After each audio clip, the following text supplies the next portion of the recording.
Hey gang, today's episode of Vital Vinyl is brought to you by The Littlest Streetcar.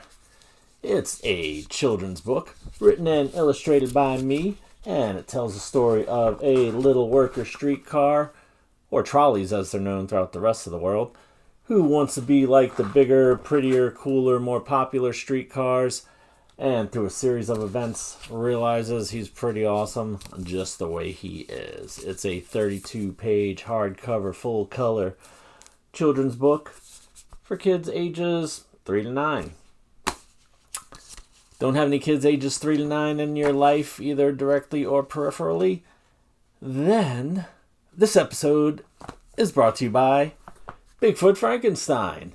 It's a 140-page graphic novel that I illustrated, written by Mark Bertolini, who writes a whole bunch of other comic books, and it's the story of the great whole lot of greats grandson of Dr. Frankenstein, who's hiking through the woods one day, stumbles upon a pile of dead big feet,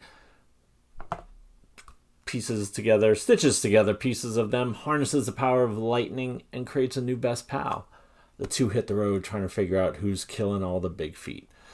There's fights with monsters, giant spiders, mutant rednecks. But then the boys, maybe they find a little love along the way too. A couple of ladies pop up in the book.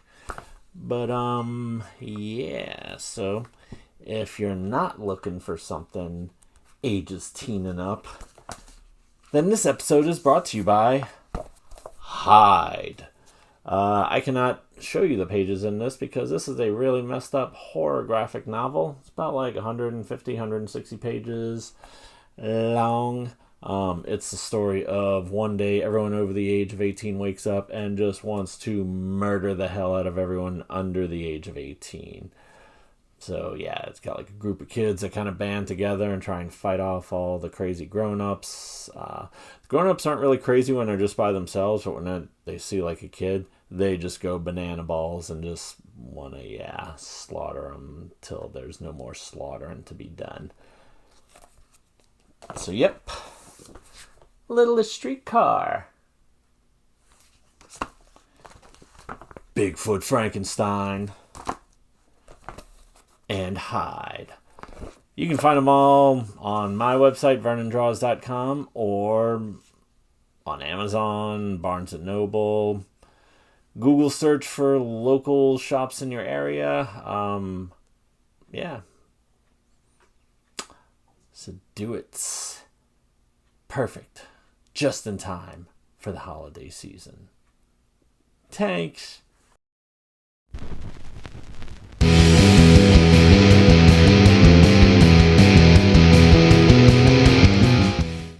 My name is Vernon Smith, and this is Vital Vinyl.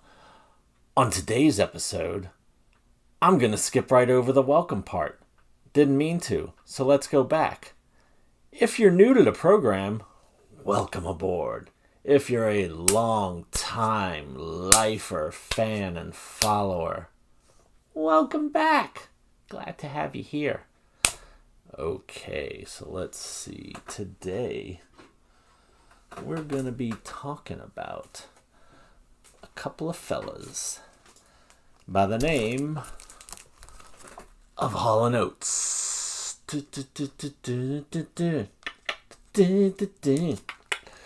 Yeah, this is their album, Rock and Soul Part 1. Still waiting on Rock and Soul Part 2. It's been about 30 years, so any day now. I had this album on CD back in what you may or may not refer to as the day. More specifically, late 90s, early 2000s, when, to call back to the ELO episode, I was working at a restaurant called the Italian Pie with my buddy Donald, and we were the cooks in there, and we would just spend 8 hours just, making fun of each other, making fun of other people, and cranking our own music that we brought, or cranking oldies radio, WTIX New Orleans, which played a lot of stuff from like the 60s, 70s, and 80s, sometimes some 50s stuff as well. But yeah, so when they would throw in some 70s and 80s stuff, it was a lot of ELO and Hall Oates, and we were getting pretty balls deep into that stuff.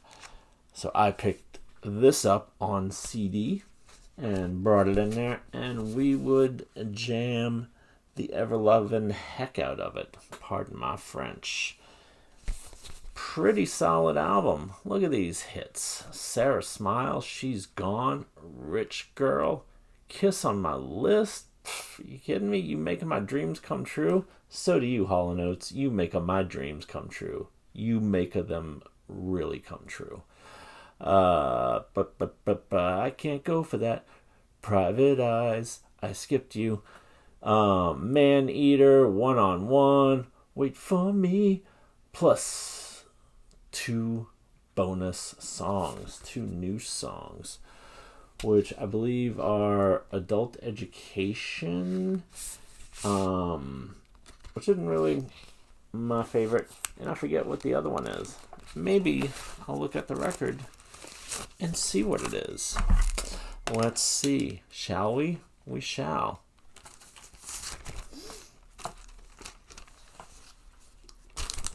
Well, on side A, that's still pretty small. Yeah, I can't go for that, Man Eater. Wait for Me. Well, it's not on side A, so let's flip it to side 1. What? That's so crazy. I have 2 other sides.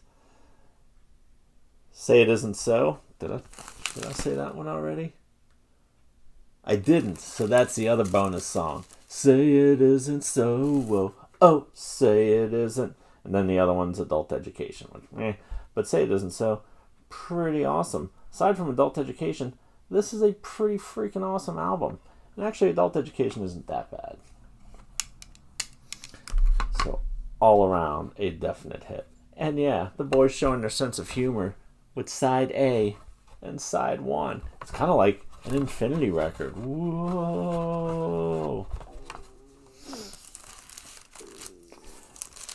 Now this, I believe, is an actual first pressing, which isn't normally something that I really hunt for. But in this case, I wanted to. Various variations of, or various other pressings have just a variation of the color scheme. There we go. That's why I was looking for the word variation. Different pressings have a variation of this color scheme. Sometimes it's like purple and black, or choose some other colors. Blue. Let's throw a blue in there. What do you think about that? Green? Green sounds good. Don't think there is one, but maybe in the future. The future. Now, I like purple, yellow, and gray. I think this is like a version that kind of has a color scheme on the cover. Now, the CD cover that I had was this, but this is the sleeve for this, but it's a paper sleeve, though it is a glossy paper sleeve, but I still chose to keep it in the anti-static. If for anything, just so that like I wouldn't be putting the record in and out of this and risk, like if you put a record in and sometimes it kind of punches through the sides or the bottom of that, so I want to kind of preserve it. But the real reason why I looked for this version is because in addition to all that awesomeness that you've already seen, this came with, and you'd have to find it because sometimes you'll find the record and it'll say like no insert, but this one did have an insert. What is the insert? Well, it's a little something from back in 1984. It's a calendar. And every month is a Hall & Oates record cover. What? This is blocking my face and my eyes, so I can't tell if this is fitting completely into the screen, but I hope it is. And hey, what's that one last down there in December? It's this album, Rock and Soul Part 1. Isn't that cool? That's cool. So, yeah. It'd be awesome if it came with 2 of these, so I could just hang one up on the wall. But that would be getting a little greedy. And I don't want to be a little greedy. I want to be a lot greedy and have like 5 of these and just, I don't know, or 10 of them and just cover my wall in Hall Oates calendars. So yeah, Hall Oates, pretty good. In fact, back in those days, me and an old friend of mine, actually an ex-girlfriend of mine, who isn't a friend of mine anymore, which is odd because I am friends with pretty much every ex-girlfriend that I've ever had. Because, yeah, I mean, if there's someone else in your life, then don't let the sour relationship sour a friendship. You could still be cool with each other. Hell, I'm even really good friends with my ex-wife. How crazy is that? No answer? Alright.